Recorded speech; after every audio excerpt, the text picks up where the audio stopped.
Good morning, Don Kabbes with Dale Cowan.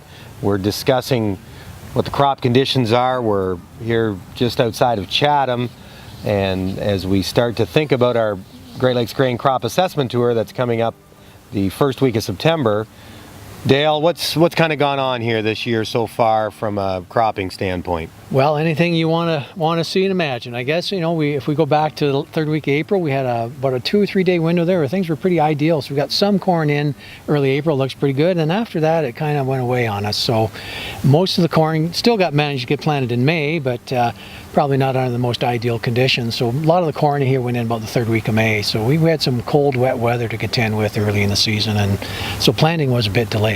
What do you think happened with corn acres then in the Agris geography? Well, we figure our corn acres are down slightly. We had a few people opt out to grow more soybeans. We were counting on about a 3 to 5% decrease. It might be a little higher than that now, but not much more than that. You've got the Ag Grower Daily Dashboard that you've got a network of weather stations. What's some of the information you're seeing from that data collection? Well, boy, it's a rainfall. We know it can be variable, but this year it's even more so. It's very isolated and very intense and sometimes very severe if you're under one of those little cloud bursts. So it's been probably the most variable we've seen it. Lots of places can get a 2-inch rain and then a half a kilometer away get absolutely nothing. And that's been more the norm this year than the exception. Where do we sit as far as growing degree days or heat units?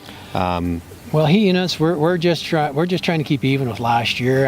Just when you get ahead by 10, you go back by 50. So right now, we need another 1,000 heat units to finish the season. At the present accumulation of roughly 25 a day, we need another 40 to 50 days to get our heat units for our maturities in here.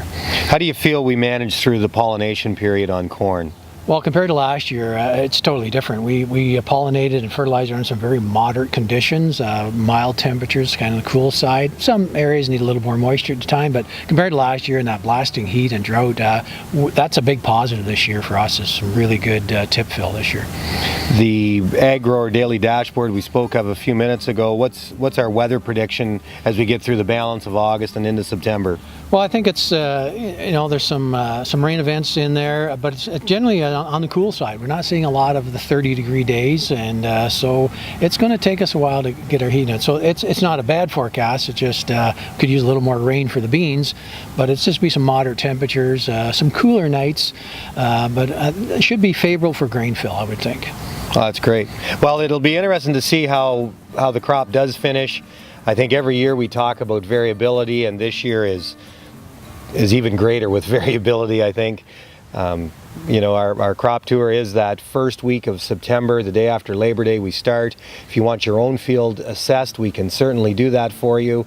Contact any of our branches, any of our locations, and we'd be more than happy to slip out and look at that grain. We can also, I think as you look at your marketing, what does this do to your marketing? Wander out in your own field. How good is it? What percentage have you got sold? What's your next step? What's your next sale? Represent when it comes to what your crop looks like. If you need any help, please certainly give us a call. Contact us at any of our locations. Thank you.